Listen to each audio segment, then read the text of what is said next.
So this is what it comes down to. It's draft day. Nico Williams. Sorry, I can't say draft day without thinking about Drake. And then I think about how he used to make good music, and it makes me a little bit sad. Anyway, I digress. My opinion on modern pop music isn't what you're here for. My Game Week 1 team reveal is what you're here for, I'd hope. So, less of the shy talk, more the real talk.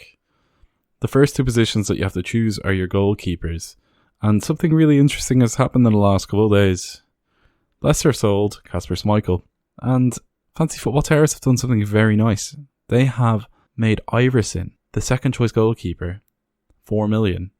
And previous second choice goalkeeper, Danny Ward, is also 4 million. This allows you to have two goalkeepers in your side for 8 million and lets you spend that budget elsewhere. Leicester's first game of the season as well is quite nice. They come up against Brentford at home, which should be a good game, and it's a game that they could potentially keep a clean sheet in. Next up is the defence. Obviously we have to choose 5 players here, and this has been one of the more tricky choices to make. There are certain players that were guaranteed to be in my squad, as you'll soon see, but then there's a few which are a bit more challenging to make a decision on. So, going first up, we've got Reece James. Chelsea have looked poor in pre-season, but it's Reece James and his upside is massive. Then there's João Cancelo. I had initially had Ederson in one of my drafts, but looking at the availability of two goalkeepers at 4 million each for a playing side like Leicester, I just couldn't go for Ederson, and it allowed me bring in Cancelo. Next up is Trent Alexander-Arnold. Trent Alexander-Arnold is the gold standard when it comes to defenders in fantasy football. He will score over 200 points, or about that. For 7.5 million, he is one of the best value picks in the game, and personally I was surprised he wasn't more when the game started. Next up is my most difficult choice of the lot. It's William Saliba. In pre-season, Arsenal have looked really good and solid defensively.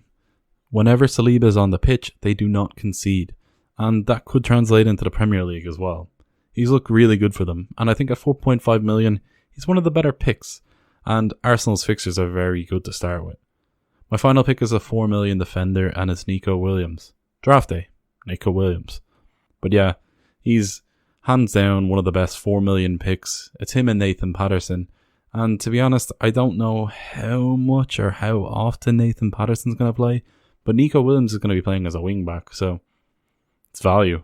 So with my defence labelled, picked, however you want to put it, next up is the most important thing. It's asking you to subscribe to the channel. We're trying to hit 1 million subscribers, and we're not even close to it. So yeah, subscribe. Cheers, thanks. So yeah, anyway, on to the midfield now.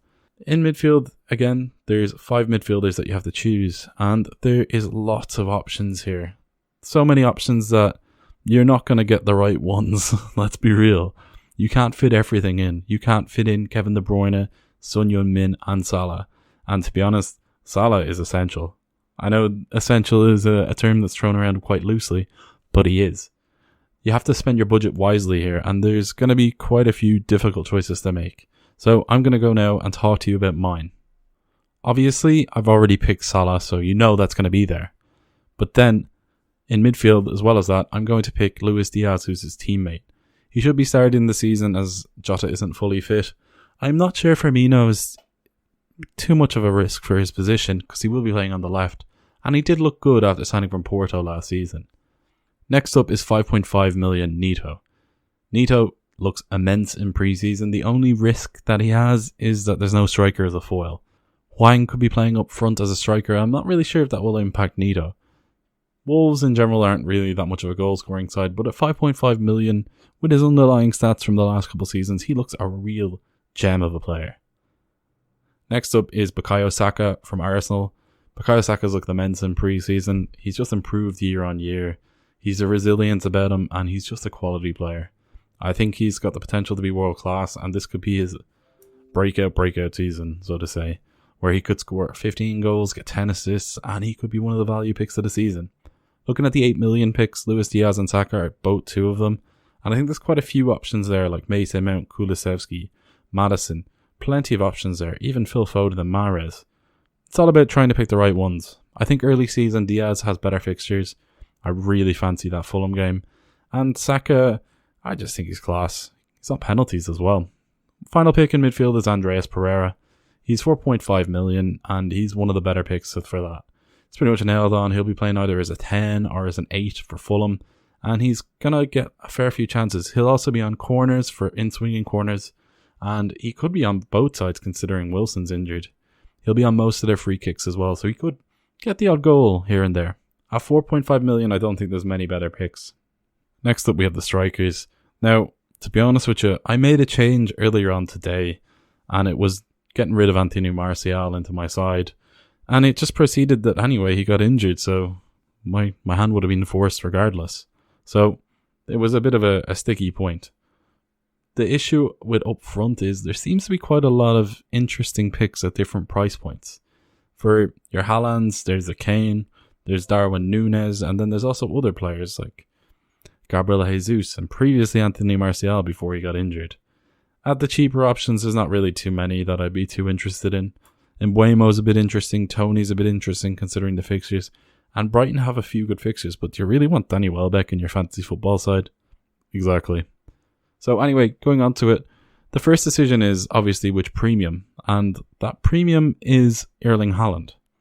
When looking at it, I figured, to be honest with you, Spurs have an easier fixture than Man City.